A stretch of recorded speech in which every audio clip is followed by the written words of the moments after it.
No one could handle the billionaire's son until the house help did it impossible.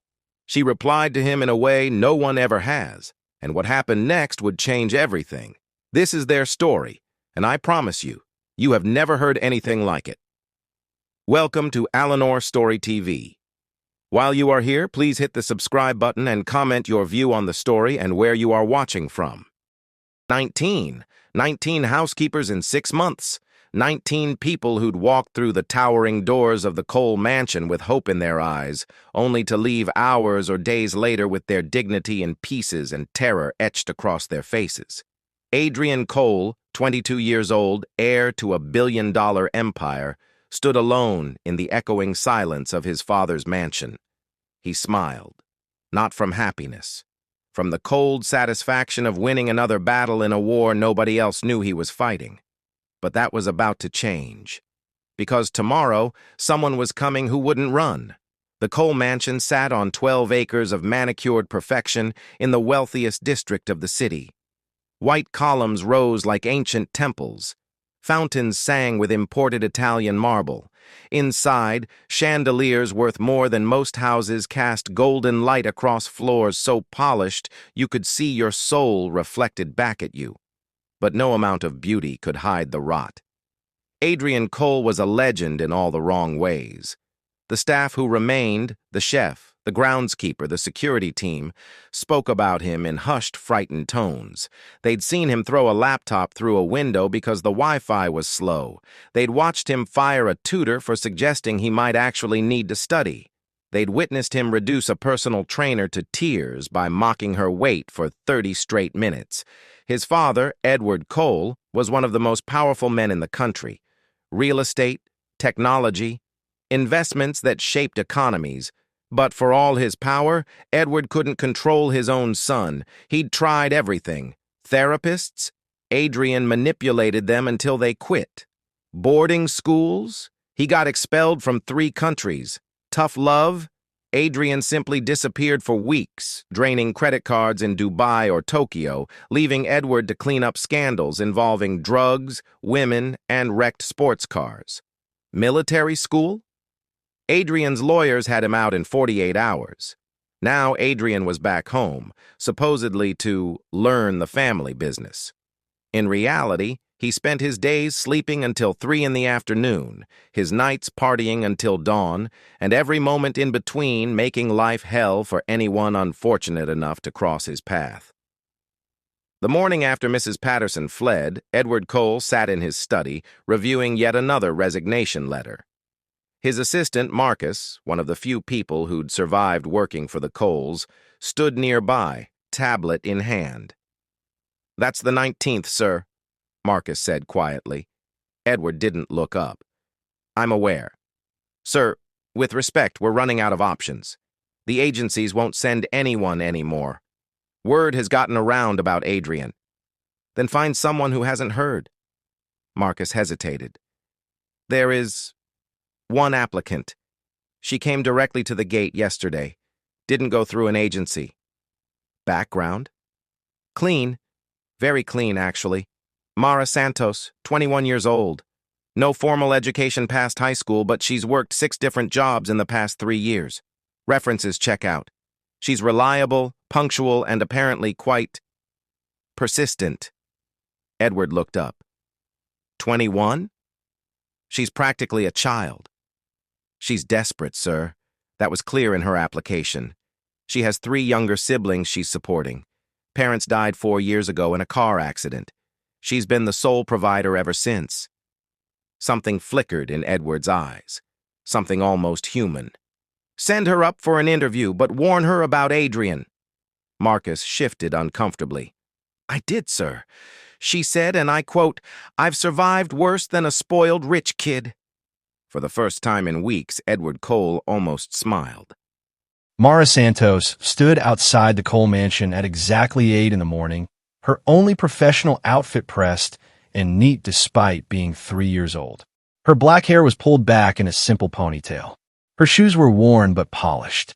Her hands trembled slightly, but her jaw was set with determination. She needed this job. Not wanted, needed. Her siblings, Sophia, 14, Miguel, 11, and little Isabella, 9, were depending on her. The rent was 3 weeks overdue. Isabella needed new school supplies. Miguel's asthma medication was running low. And Sophia, brilliant Sophia, had a chance at a scholarship if only Mara could keep them afloat long enough. So when Marcus opened the door and studied her with something between pity and admiration, Mara stood straighter. "Miss Santos." "Yes, sir. Come in. But I need to be very clear about something before we proceed." Mara followed him through hallways that belonged in museums. Try not to gawk at the artwork, the sculptures, the sheer overwhelming wealth of it all. Marcus stopped in the grand foyer. "Mr. Cole's son, Adrian, is difficult. That's putting it mildly. He goes through staff the way most people go through tissues. The last housekeeper lasted 4 hours. The one before that, 2 days. Before you meet Mr. Cole for your interview, I need to know you understand what you're walking into." Mara met his eyes. "I understand that I have 3 siblings who need to eat. I understand that my landlord doesn't care about my problems. I understand that I've worked construction, cleaned sewers, and once spent 16 hours straight gutting fish at a processing plant. So yes, sir, I understand exactly what I'm walking into. And I'm not leaving until I have this job." Marcus studied her for a long moment. Then he nodded. "Follow me." The interview with Edward Cole lasted exactly 7 minutes. He asked about her experience, her availability, her expectations. Mara answered honestly, directly, without embellishment. She didn't grovel. She didn't flatter. She simply presented herself as someone willing to work harder than anyone else.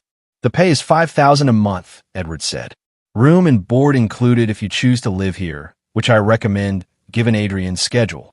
You'll be responsible for his personal spaces, his laundry, meal coordination, and general household management as it pertains to him.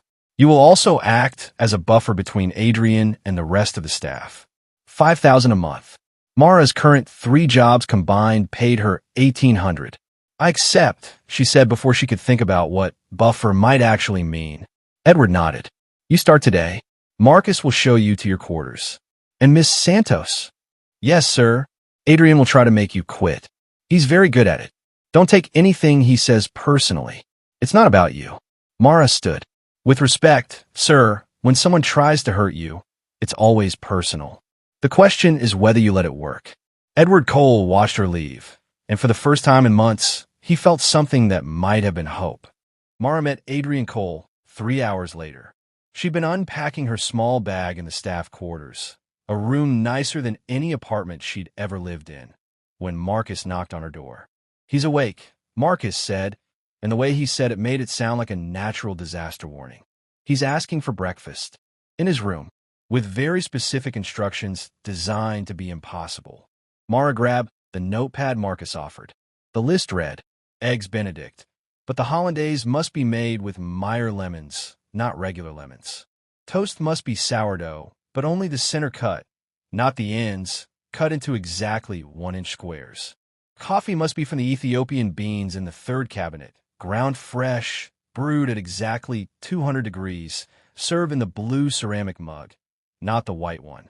Orange juice, fresh squeezed, no pulp, in a champagne flute. Serve at exactly 2:47 p.m. It was 2:31 p.m. 16 minutes, Mara said.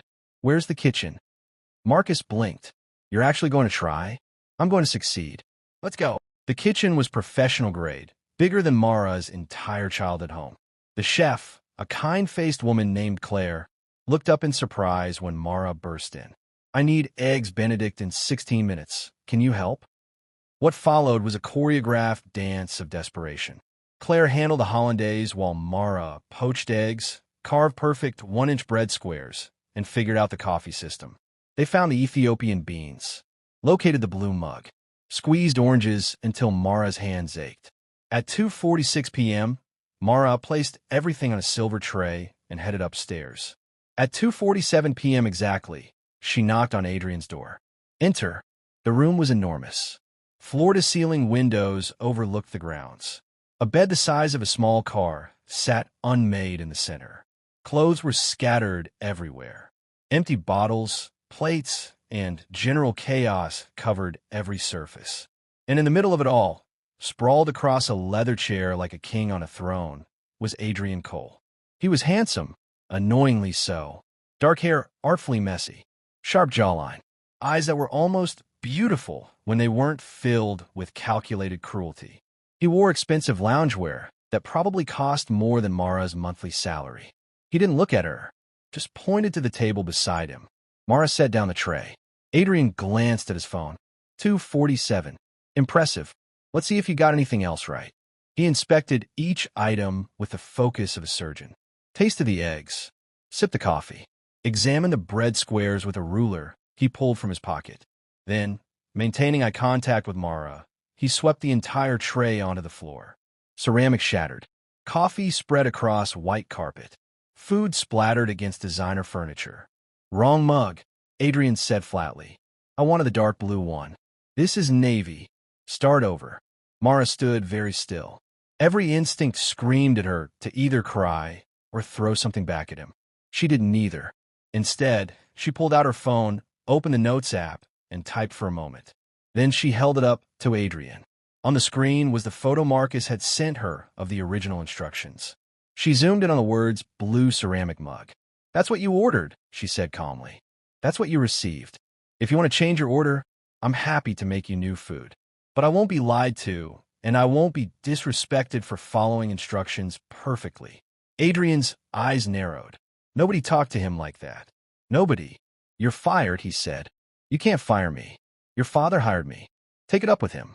Mara grabbed the tray and broken dishes. I'll be back in 20 minutes to clean this carpet before the stain sets.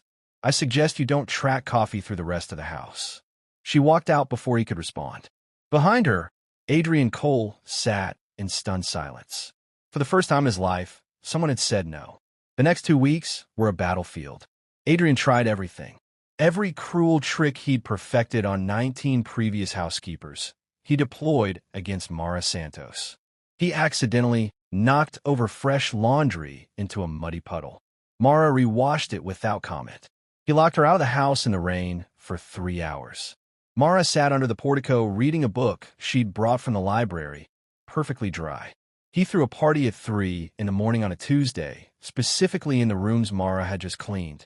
She showed up at 8 a.m. with cleaning supplies and worked around the hungover guests still passed out on the furniture.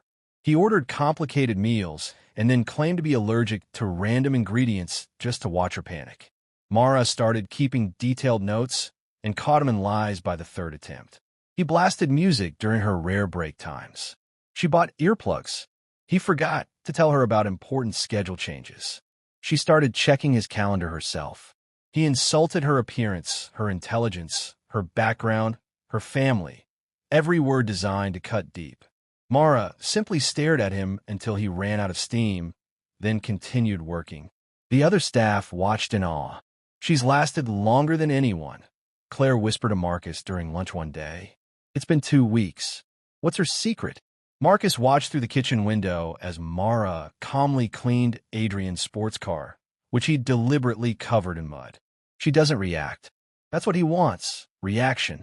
Fear, anger, tears. She gives him nothing. But that wasn't entirely true. Mara gave Adrian something he'd never received before: consistency. She showed up every morning at the same time. She did her job with quiet competence. She didn't grovel or plead or try to befriend him. She simply existed in his space, unmoved by his storms. And it was driving Adrian insane.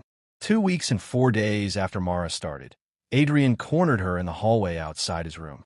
Why won't you quit? He demanded. Everyone quits. I've made CEOs cry. I've broken people twice your age with half the effort I'm using on you. What's wrong with you? Mara set down the laundry basket she'd been carrying. Nothing's wrong with me. That's the problem you're having. What's that supposed to mean? You're used to people who have options, Adrian. People who can afford to walk away. People who have somewhere else to go. She picked up the basket again. I don't. So your tantrums don't scare me because I've survived actual problems. Real fear. Real hunger. Real loss. You throwing coffee on the floor or calling me names? That's just Tuesday. She walked past him, leaving Adrian standing alone in the hallway, genuinely speechless for the second time in his life. It happened on a Thursday night, 3 weeks into Mara's employment. She'd finished her evening duties and was heading to her room when she heard it. A sound that didn't fit in the Cole mansion. A sound that didn't match Adrian Cole's carefully constructed image of cold superiority. Someone was crying. Mara paused at the top of the stairs. Every instinct told her to keep walking. This wasn't her business. Adrian had made it clear he wanted nothing from her but service and silence. But the sound was so broken, so raw, so achingly human. She followed it to the balcony off the second-floor library. Adrian sat on the stone floor, back against the railing, knees pulled to his chest. His shoulders shook. His face was hidden in his hands. And he cried like someone who'd forgotten how, who was doing it for the first time in years, and the release was as painful as it was necessary. Mara should have left. Instead, she walked onto the balcony and sat down beside him. Not close enough to touch. Not far enough to seem cold. Just there. Adrian's head snapped up. His eyes were red and wet. Fury flashed across his face. Fury at being seen, at being vulnerable, at being human. "Get out," he choked. Mara stayed. "I said get out." She pulled her knees to her chest, mirroring his position, and looked out at the dark grounds instead of at him. "No," she said simply. Adrian could have called security, could have physically forced her to leave, could have done any number of things. Instead, after a long moment, he put his head back in his hands and kept crying. Mara said nothing, asked nothing. She just sat there while Adrian Cole fell apart. When the tears finally slowed, when the breathing steadied, Mara spoke quietly. "My mother died on a Tuesday," she said, not looking at him. "Car accident. She was on her way to pick up Miguel from soccer practice. My father was driving. He died in the ambulance before we got to the hospital. My mother held on for 3 days. Just long enough to make me promise I'd take care of my siblings." Adrian was silent, but she could feel him listening. "I was 17, Mara continued. Sophia was 10. Miguel was 7. Isabella was 5. And suddenly I was a parent. No warning. No preparation. Just wake up one day and be responsible for 3 lives. Why are you telling me this?" Adrian's voice was hoarse. "Because grief makes people do strange things. It makes them angry. It makes them push people away. It makes them test everyone around them to see who'll stay when things get ugly." Mara finally looked at him. "You're not subtle, Adrian. You're just loud." Adrian's jaw tightened. "You don't know anything about me. I know your mother died when you were 12. I know your father buried himself in work afterward. I know you've been raising yourself in an empty house filled with people who are paid to care but don't actually know you." She shrugged. "I know you're angry. I know you're lonely. And I know you're terrified that if you stop being a monster, people still won't love you. So it's safer to make them hate you on purpose." Adrian stared at her. "You're fired. You keep saying that. It hasn't worked yet. I'm serious." "So am I." They sat in silence as the night grew darker. Security lights clicked on across the grounds, casting everything in amber. Finally, Adrian spoke, so quietly Mara almost missed it. "She used to sit out here with me. My mother. We'd watch for shooting stars." Mara nodded. "My mother sang. She had a terrible voice, but she sang anyway. Every morning while making breakfast. The house has been too quiet ever since." "Does it get easier?" Adrian asked. Missing them, Mara considered this. "No, you just get better at carrying it." They sat together for another hour, not talking, just existing in shared understanding. When Mara finally stood to leave, Adrian spoke one more time. "Thank you." She paused. "For what?" "For not leaving." Mara looked down at him. "I told you. I don't have anywhere else to go." But they both knew that wasn't the real reason anymore. Change didn't happen overnight. But it happened. Adrian woke up earlier. Not 8 a.m., but not 3 p.m. either. He started joining breakfast instead of demanding it be brought to him. He picked up after himself sometimes. Not always, but enough that the staff noticed. He spoke to people. Actually spoke, not ordered or insulted. He asked Claire about her daughter's college applications. He thanked Marcus for coordinating his schedule. He even apologized to the groundskeeper for the time he'd driven his car across the freshly seeded lawn. The mansion felt different, lighter, and through it all, Mara was there. Not pushing him, not praising him, just present, consistent, real. Adrian started seeking her out, not for housekeeping things, but for conversation. He'd find her in the library and ask about her siblings. He'd sit in the kitchen while she organized his schedule and actually listen when she suggested changes. He'd join her on the balcony some evenings, and they'd sit in comfortable silence, watching the stars his mother had loved. Sophia got an interview. Mara told him one night, her face glowing with pride. For the scholarship, it's a full ride, Adrian. Full ride to any state university. That's incredible, Adrian said, and meant it. She must be brilliant. She is. She wants to be a doctor. Mara's smile faded slightly. I just hope I can keep everything stable until she gets there. 2 more years of high school. 2 more years of rent and food and bills. You will, Adrian said with certainty. You're the most stubborn person I've ever met. I'll take that as a compliment. It was one.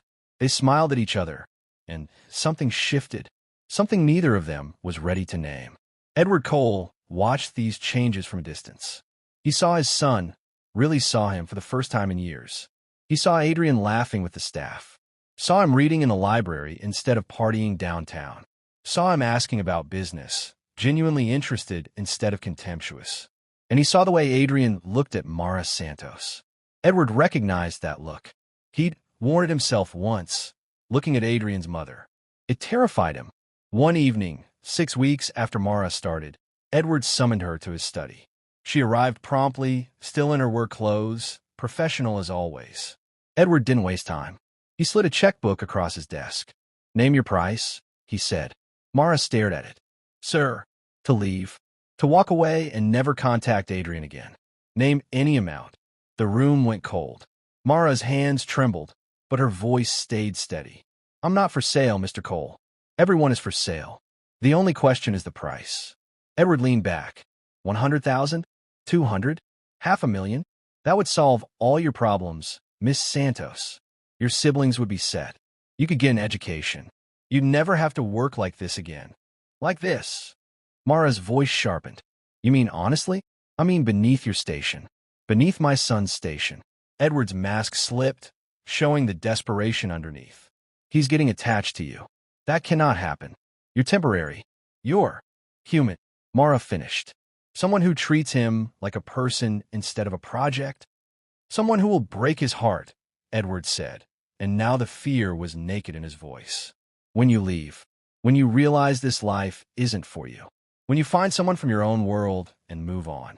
Adrian is lost enough. Mara stood. With respect, sir, your son didn't lose enough. He lost too much. There's a difference. And I'm not going to be another person who abandons him just because it's inconvenient to stay. I'm not asking, Miss Santos. I'm telling you, you're fired. The words hung in the air. Mara felt her world tilt. The money, the stability, Sophia's future, Miguel's medicine, Isabella's school supplies, everything she'd worked for. Understand, she said quietly. I'll pack my things. She left the study with her head high and her heart in pieces. Adrian found out 30 minutes later when he went looking for Mara and found her room empty. He took the stairs to his father's study 3 at a time, not bothering to knock. Where is she? Edward looked up from his paperwork. Miss Santos has been relieved of her duties. You fired her? I compensated her fairly for. You fired the only person in this house who actually gives a damn about me. Edward's face hardened. She's the house help, Adrian. She's paid to give a damn. She sat with me when I was falling apart and asked for nothing in return. Adrian's voice cracked. She stayed when I was awful to her. She saw me at my worst and didn't run. Do you understand how rare that is?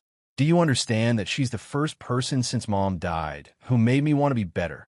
Which is exactly why she had to go. Edward stood. You're 22 years old, heir to billions, with the world at your feet. You cannot throw that away for what? For someone real? For someone who doesn't care about the money? For someone who actually sees me? Adrian laughed bitterly. You sent away the only good thing in my life because she wasn't rich enough. I sent her away because she's a distraction from your future. She is my future. The words exploded out of Adrian, where she was, until you decided I'm not allowed to choose my own life. Just like you choose everything else. My school, my clothes, my schedule, my friends. When does it end, Dad? Where do I get to be a person instead of your legacy project? Edward's composure cracked. I'm trying to protect you. From what? From being happy? From being human? Adrian headed for the door. You know what? I'm done. Done with this house. Done with your control. Done pretending to be someone I hate. If you walk out that door, don't expect your trust fund. Keep it, Adrian said. Keep all of it. Buy yourself another empty house to fill with people who are afraid of you. He left. Edward Cole stood alone in his study, surrounded by wealth and success and accomplishments, and realized his son was right. He was completely alone. Mara took the bus back to her neighborhood, her small bag of belongings on her lap. She'd refused Edward's severance check. The money felt wrong. Felt like payment for breaking a promise. She'd call the temp agency tomorrow. Pick up extra shifts somewhere. Figure it out like she always did. Her apartment was dark when she arrived. The kids were at her aunt's place for the week. The silence was suffocating. She'd been home for maybe 10 minutes when someone pounded on her door. Mara opened it to find Adrian Cole standing in her hallway, breathing hard, looking completely out of place in his designer clothes in her worn-down building. "How did you find me?" she asked. "Your employment file. I stole it from Marcus's desk." Adrian ran a hand through his hair. "That's probably illegal. Definitely illegal. Add it to the list." He looked at her, really looked at her. "You're not allowed to just leave. Your father fired me, Adrian. He doesn't get to decide who's in my life. Not anymore." Adrian stepped closer. "I've spent 10 years being the person everyone expected me to be. The disaster, the disappointment, the cautionary tale. And then you showed up and refused to believe that was all I was. You saw something else, something better. Now, feeling like home." Miguel was already there, doing homework at the kitchen table. Isabella was building something elaborate with blocks. Sophia would be home from her first day of college any minute. Edward Cole sat in his study across the city, alone in his mansion. Marcus had shown him the newspaper article last week. Local man opens community center for at-risk youth. The photo showed Adrian, smiling in a way Edward hadn't seen in 10 years. Beside Adrian in the photo stood Mara Santos. Edward picked up his phone 3 times before finally making the call. "Hello." Adrian's voice was cautious. "I saw the article," Edward said. "About the center." Silence. "I was wrong." Edward continued, the words clearly difficult. "About Miss Santos. About what you needed. About everything." More silence. "I'd like to help. With the center. Not control it, just support it. If you'll let me." Adrian looked at Mara, who was watching him with those steady eyes that at first refused to be intimidated by his worst behavior. "We have a board meeting next month," Adrian said slowly. "You could submit a proposal. Go through proper channels." "I will." "And Dad," Adrian's voice softened. "Maybe we could have dinner sometime. Just talk." Edward's voice broke. "I'd like that." 2 years after Mara Santos walked into the Cole mansion, the old staff gathered for a reunion dinner. Claire brought dessert. Marcus brought wine. Even Mrs. Patterson came, laughing about her 4-hour tenure. "I still can't believe it," she said, shaking her head. "That boy was a demon." "He wasn't a demon," Mara corrected gently, her hand intertwined with Adrian's. "He was just lost." "You found me," Adrian said simply. "No." Mara squeezed his hand. "You found yourself. I just didn't let you quit." They toasted to new beginnings, to second chances, to the impossible things that happen when someone refuses to give up. The Cole mansion had been sold. Edward had downsized to a penthouse and was slowly learning to be a father instead of CEO. The money from the sale funded 3 new community centers. Adrian Cole worked with at-risk youth, using his own story to help kids see that change was possible. Mara Santos had started online college courses while managing the center's operations. Sophia was thriving in pre-med. Miguel wanted to be a therapist.